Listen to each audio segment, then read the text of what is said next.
glad that you're all here today. Alyssa and I will be taking a look at the Psalms each week that are given to us through the Lenten Encounter through Bible Society and just kind of responding to the questions at the end of the Psalms that ask questions of us and our lives. We hope that you'll join us for the journey. If you haven't signed up for Lenten Encounters, you can do that on the website, the Bible Society website, and they've been really good. So we're going to start with the first psalm, which happens to be Psalm 1, which was the Ash Wednesday psalm. Did you have a good Ash Wednesday service, Alyssa? We did. I really enjoyed our Ash Wednesday service. Yeah. I was a bit nervous about how it would go, but I think everyone really enjoyed it. How about you? Yeah, I think it went really well, and I love the songs actually. Yeah.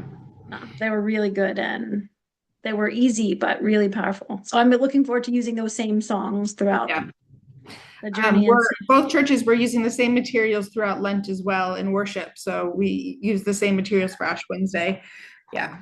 we're working on the concept of sea glass and the idea that sea glass it was ordinary. It was an ordinary object that was thrown into the sea and broken apart. So it's not only an ordinary object but a broken object.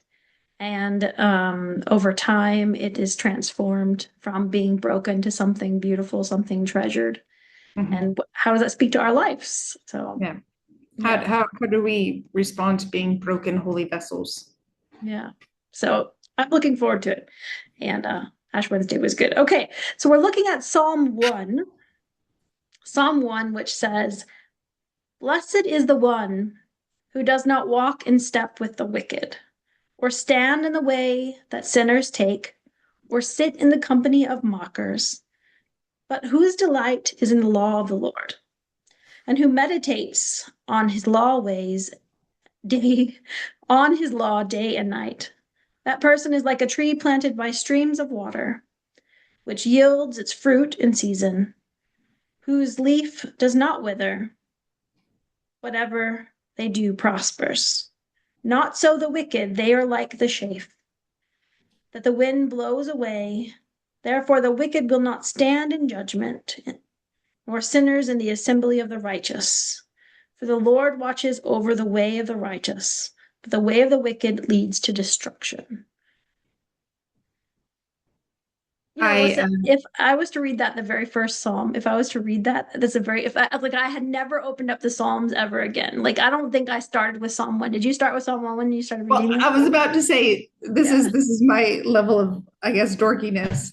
When I was in youth group, we would like to memorize passages and then do like interpretive like dance movements to go along with them to help us remember them. So Psalm 1 was one of the first ones that we learned, my little friend group, and so we had a whole like thing trees to help remember, so we can remember Psalm 1. So I've always loved Psalm 1. It's one of my favorites.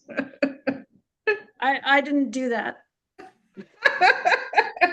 But I do think Psalm 1 is a hard one because you have to sit and think, am I leading a good life? Am I being wicked?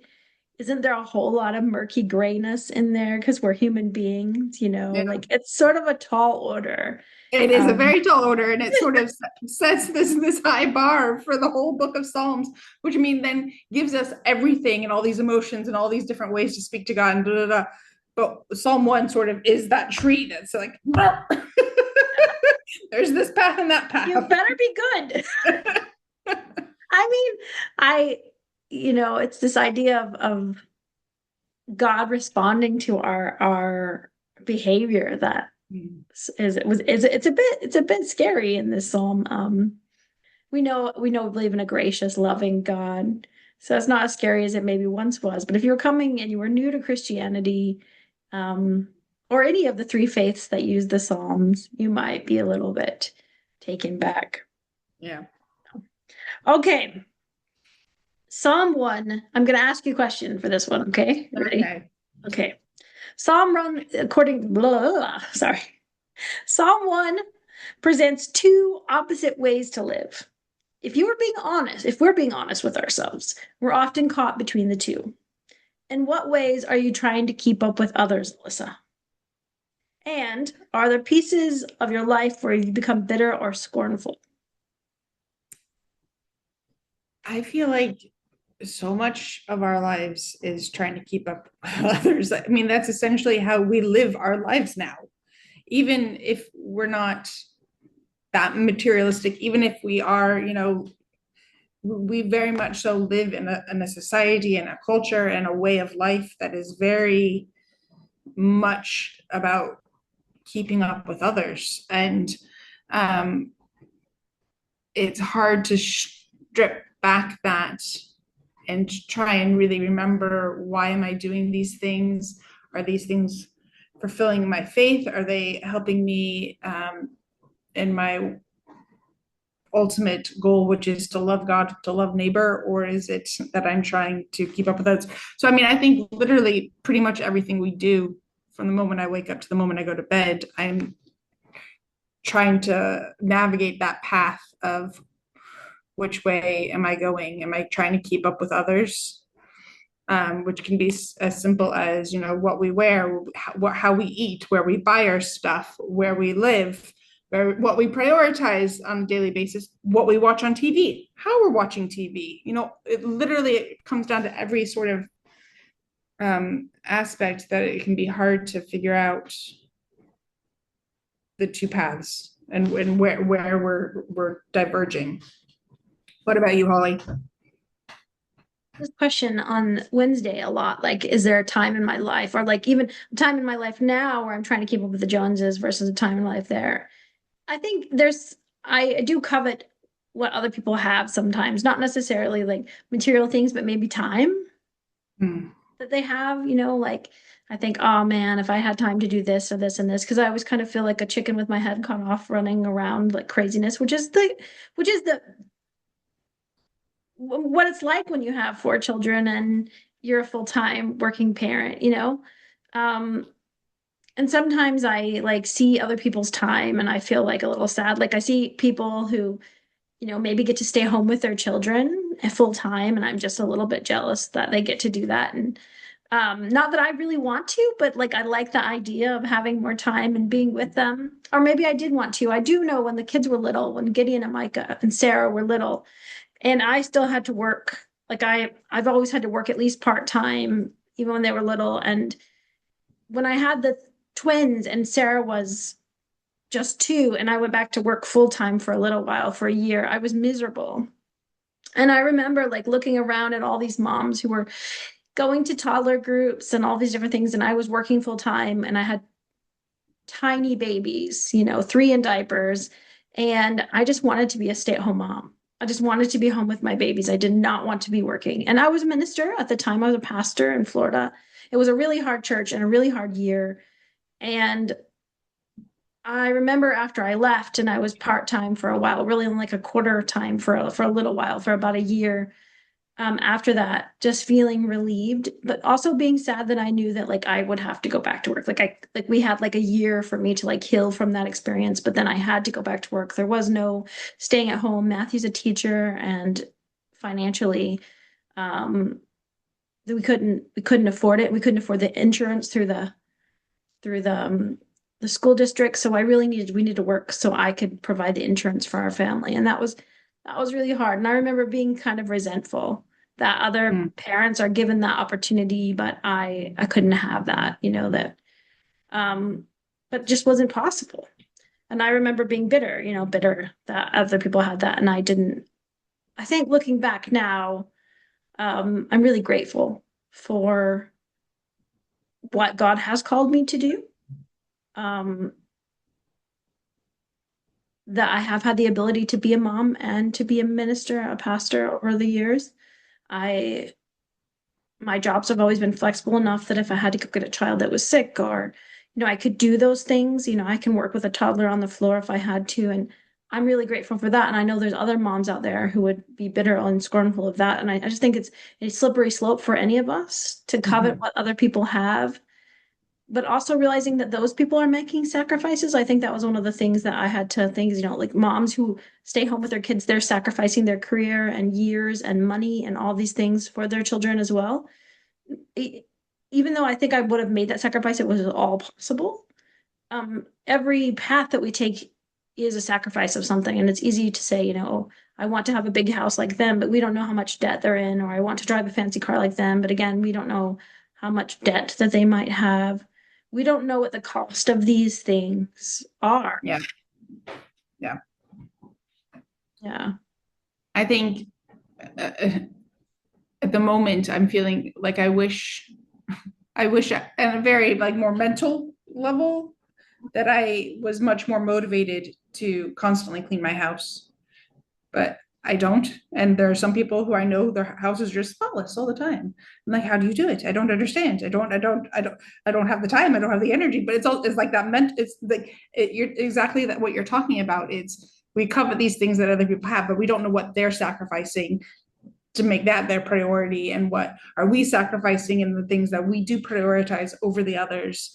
And so there's always this juggle of where are we, what paths are we walking down, in that moment that we're prioritizing this over the other, and what are we sacrificing because of that. And I think, yeah, you can feel bitter and scornful, but I think why I always liked Psalm 1 was just that image of a tree by the water. And there's just something very, I mean, it's very pastoral. It's the Psalm 1 and connects like Psalm 23. Just to think of that tree planted amongst the water, and things will come and flow, and the wind and the wane and everything, but to be rooted, no matter what paths we're going on. All right, you want to do Psalm 23? Yeah, moving on as though I knew that the next one, oh, trying to get to the next psalm on my computer.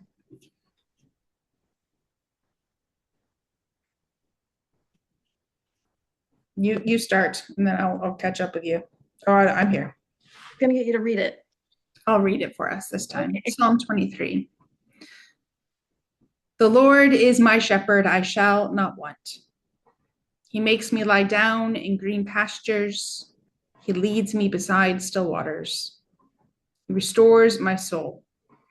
He leads me in paths of righteousness for his name's sake. And even though I walk through the valley of the shadow of death, I will fear no evil, for you are with me. Your rod and your staff, they comfort me. You prepare a table before me in the presence of my enemies. You anoint my head with oil. My cup overflows. Surely goodness and mercy shall follow me all the days of my life, and I shall dwell in the house of the Lord my whole life long. And then we're asked to reflect. And the responding bit was, ask God to show you what it means for him to set a table for you today. And read Psalm 23 again, allowing these ancient words to bring you space and relief. Do you know someone who's struggling right now? Who can you invite to the table today? Take some time to pray for them and ask for an opportunity to bring space to their distress.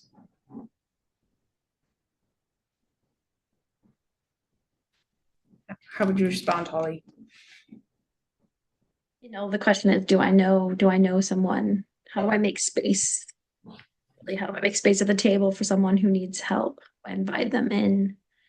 Um, do I know someone, particularly that I reach out? Um, I I don't I do know many people I could invite to the table and that may be struggling right now, but I don't have one person in mind. I was helping someone I knew was struggling, but I think they maybe are at a good place right now. Um, and so that's good. I um there are so many people struggling, but the thing is, I think we're really quiet about our struggles. People aren't super great Mm. at sharing them. There is someone that I pray for on a regular, and someone in our community that has been on my heart lately, and can just keep reaching out to them and maybe inviting them in, hoping that they eventually take up my offer, which hasn't been received well. when I read this, uh, in the autumn, we did a preaching series called Come to the Table, of which I really encouraged and the congregation to invite people around to their houses and to have a meal together. Because too often in the church, we limit everything to the Sunday morning. And even when we meet each other outside of church, we don't view it as church. And there's something about coming together in a way to recognize that when we are together, there is something holy and sacred there, to fully sort of believe in that where two or three are gathered, God is there, and something magical happens when you're at a meal, when you're at a table. And I love that that's what it pulled out of this psalm, because so often we read this psalm and we read the first 2/3. Think about that. And not so much that you prepare a table before me in the presence of my enemies, which we didn't even get into what that means, the presence of my enemies. But when I would tell this story with out of the box or godly play resources, you set a table and you bring all the figures to it. And when you talk to kids and you're like, this is, just a table with your enemies, who was at this table with you? And I think it's a very interesting question to ask children, but it's an important question to ask ourselves. Like, if that's what the psalm is saying, that even through all that we've been through, everything that says at the beginning, that you prepare a table before me. And right now in our church, our book group book is called God on Mute by Pete Greig. So I'm listening to that. I'm like halfway through it, which the whole book is about how we have faith with unanswered prayer. And I think there's something very poignant about, especially since this psalm is read so much at funerals, and, it's to bring us comfort in hard times. But what does that mean when we don't get the answers we want or we expect? But to know, no matter what, that surely goodness and mercy shall follow me, because that's the hard bit, is when there's unanswered. And I mean, that goes back to what you were, there's so many people that I'm praying for, and so many people that, whether they come to a physical table or not, it's about that reaching out and connection, and how can we be that goodness and mercy when things are hard.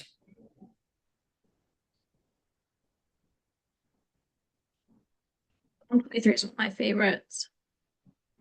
And it's just often the one I go to when I need comfort. Yeah, but no matter what, God is there. Yeah. Yeah. I loved how it said it didn't know if it could do justice to Psalm 23 when it wrote this originally, but it was lovely. It's lovely. Mm-hmm. Our last psalm today is Psalm 48, Alyssa. Which is a bit longer. It is. It's the Psalm of the sons of Korah. It says this: Great is the Lord, and most worthy of praise in the city of our God, his holy mountain. Beautiful in its loftiness, the joy of the whole earth, like the heights of Zaphon is Mount Zion, and the city of the great king. God is in her citadels. He has shown himself to be her fortress. When the king joined forces, when they advanced together, they saw her and were astounded. They fled in terror. Trembling seized them there, pain like a woman in labor. You destroyed them like ships of Tarshish, shattered by the east wind. As we have heard, so we have seen in the city of the Lord Almighty, and the city of God, God makes her secure forever. Within your temple, O God, we meditate on your unfailing love. Like your name, O God, your praise reaches to the end of the earth. Your right hand is filled with righteousness. Mount Zion rejoices. The village of Judah are glad because of your judgments. Walk about Zion, go around her, count her towers, consider well her ramparts, view her citadels, that you may tell them of the next generation. For this God is our God forever and ever, and he will be our guide to the end. And the respond is take a slow walk today, outside or simply through your memories, and consider well the moments where God has been your fortress. Memorize the final verse of the psalm. This God is our God forever and ever. He will be our guide even to the end. And repeat it whenever worry creeps in, letting it become a Lenten prayer of trust for the road ahead.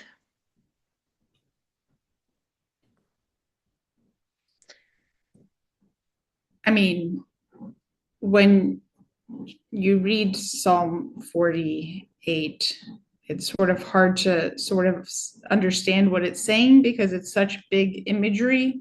Yeah.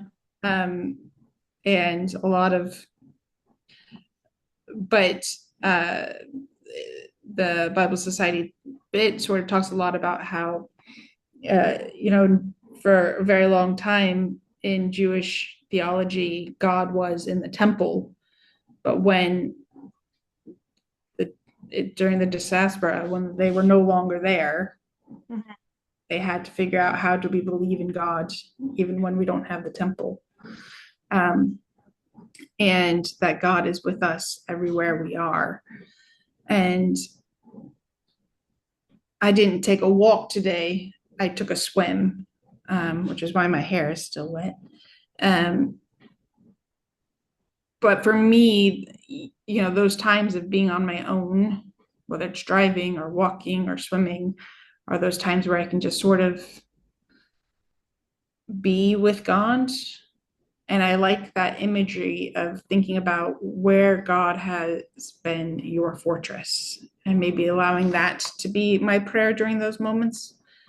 Because again, it's really easy to then think of like the footprints prayer of,